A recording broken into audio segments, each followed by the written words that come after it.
Welcome back. This is video number 16, aorto-ostial imaging and PCI tips. Number 1.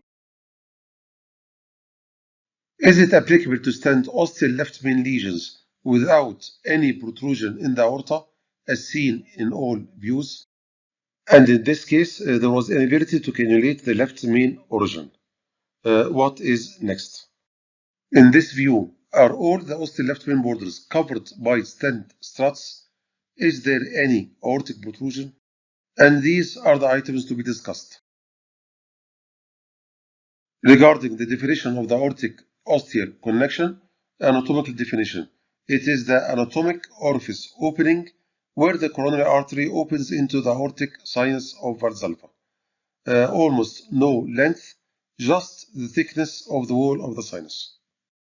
Regarding the cardiological or imaging definition, the ostium is the actual opening in the sinus wall plus the immediate funnel-shaped transition into the coronary artery. Then the artery becomes nearly cylindrical, independent from the sinus. This ostial segment is about 3 to 5 millimeter. This is a practical definition used in PCI. While the histological definition includes the transition from the elastic aortic media with dense elastic lamella to the muscular coronary media with a predominant smooth muscle cell structure. This is a case of acute coronary syndrome with ostial LED total occlusion with mild extension of the plaque into the distal left main. With this relatively short left main, the plan is to stent the lesion till the ostial left main. In this eleocranial view, the marker is positioned before the lower border irrespective of the unseen upper border, except for a small angle. And in this steep spider view, the marker is positioned just before the lower border, yet earlier to the upper border. There is a mild rim overlap between the cusp and the left main orifice. As seen after deployment, the stent edge is about 1 millimeter before the lower border, including the funnel slope. Notice the difference from the guiding catheter tip. Flaring is not done yet. And in the steep spider view, the stent edge is just covering the lower border and 1 millimeter before the upper border, including the funnel slope, before flaring. Notice the difference from the guiding catheter tip. While in this steep aurocranial view, there was conflicting data. The stent edge is about 2 millimeter from the anterior border. Notice the difference from the guiding catheter tip. And the opposite posterior border is not seen, continuing with the aortic sinus without any mild angulation. So in summary, in this case, there is no satisfactory one or two views that can cover all the borders of the left main ostium. Even some borders may not be seen. Intending to cover all borders will end with about 3 to 4 millimeter free struts in the aorta. Just 1 millimeter free struts in one view may lead to 2 to 3 millimeter free struts in another view. In fact, there is no definite anatomical description, upper or posterior, etc., of each border with each view. Each view is explained in a later video. While in this case, the stent marker is just before or opposite the inner dimension of the lower funnel-shaped border. And in this steep spider view, although bad resolution, the stent marker is just before the ostial left main borders. Yet, in the lateral view, the stent marker doesn't reach the foreshortened upper anterior border. Aortic sinuses are three bulb-shaped, pouch-like convex dilatations of the aortic root. They are asymmetric in shape, unequal height and width dimensions, not perfectly round, so not a true sphere. Most left main ostium arise in the tapered, narrow upper third of the sinus, not the wide basal part, near the aortic annulus. The distance from the left main ostium to the sinotubular ridge is about is about 1 to 5 millimeter in length. Due to this asymmetric sloping of the sinus from the widest diameter line B to the narrower sinotubular junction line C, the upper rim of the left main ostium is not in the same line with the lower rim of the ostium.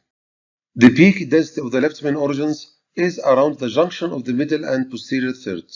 Usually, at least, the posterior border is in the posterior half, not third, of the sinus in majority of cases. With aging and aortic dilatation, there is shift of the middle third more posterior. So what was considered middle third left main origin is now posterior third, and if posterior origin, it becomes more posterior. If left main ostium lies in the posterior half, the left main leaves the aorta at an oblique angle, not perpendicular. The more the posterior origin is, the more the oblique origin, the more is the discrepancy between the posterior and anterior borders of the left main.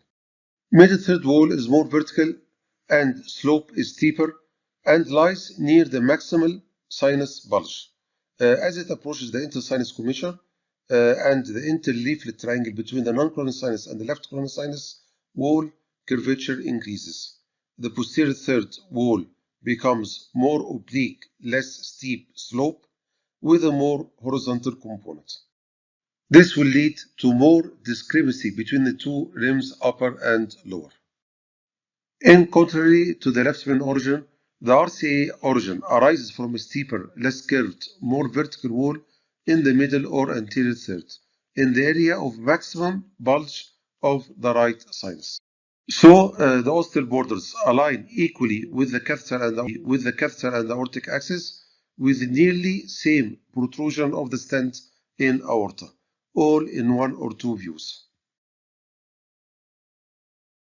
Assuming the aortic sinus and left main are cylindrical, not asymmetrical, nor oblique origin, we have two planes. In this view, the green plane is not seen. The relative borders lie within the radiopaque dye. PCI guided with the red plane will lead to uncovering of parts of the orifice borders, actually two opposing non-connecting borders. While in this view, red plane is not seen. The relative borders lie within the radiopaque dye. PCI guided with the green plane will lead to covering of all the lesion, yet with some aortic protrusion, roughly the distance between the two planes in one dimension. This issue is more dramatic since the sinus has an asymmetrical slope and the left main is of oblique origin. There is no single point in the orifice exactly in front of the other. And this is what is stated in the literature. The left main ostium is oblique and non-coplanar. Aligning a stent to one angiographic edge cannot reliably achieve circumferential ostial coverage without either minimal aortic protrusion or geographic miss. And in this study, geographic miss detected by CT was common in aorto-ostial stenting and was underestimated by the conventional angiography. In this study, the landing zone was defined as 1 mm proximal and distal to the CT defined plane after PCI. Optimal stent positioning was defined as presence of the entire circumference of the proximal stent edge within this zone, figure A. CT showed that there was frequent geographic miss. In 50% of the cases, it was partial missing in figure B or D. This is likely due to the funnel angulated takeoff from the aorta, which cannot be fully appreciated by the 2D imaging in routine angiography. The more the acute the angle of the takeoff, the more the incidence of geographic miss.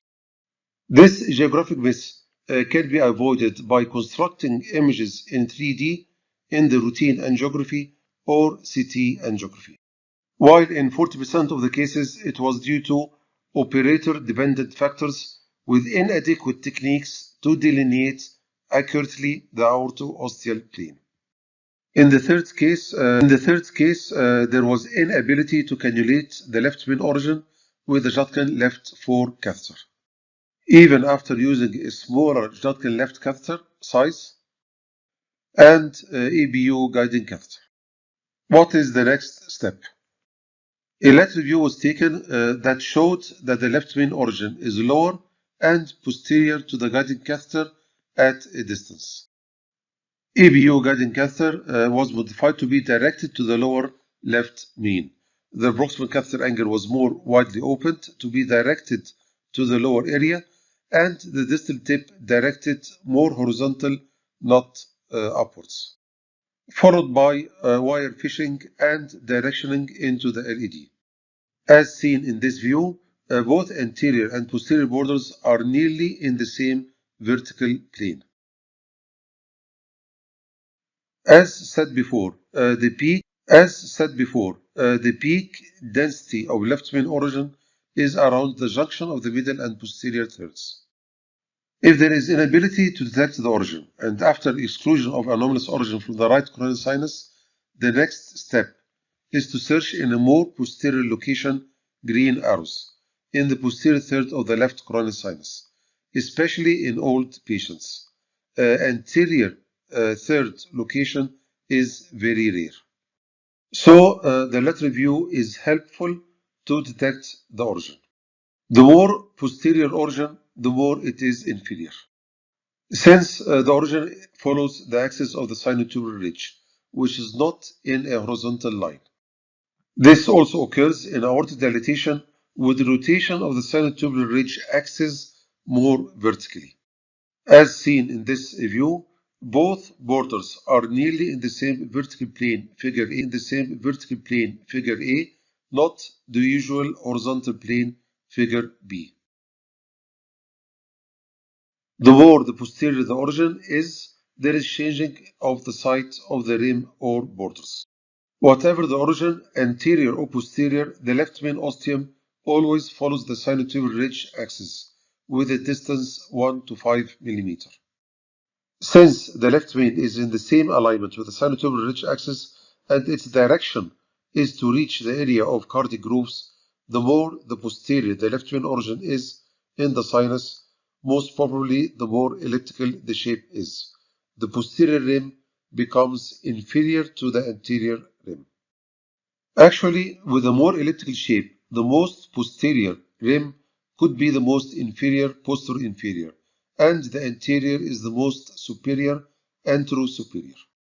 The antero-superior rim is to the left and proximal to the sinotubular ridge posterior portion, while the posterior-inferior rim is to the right and distal to the sinotubular ridge.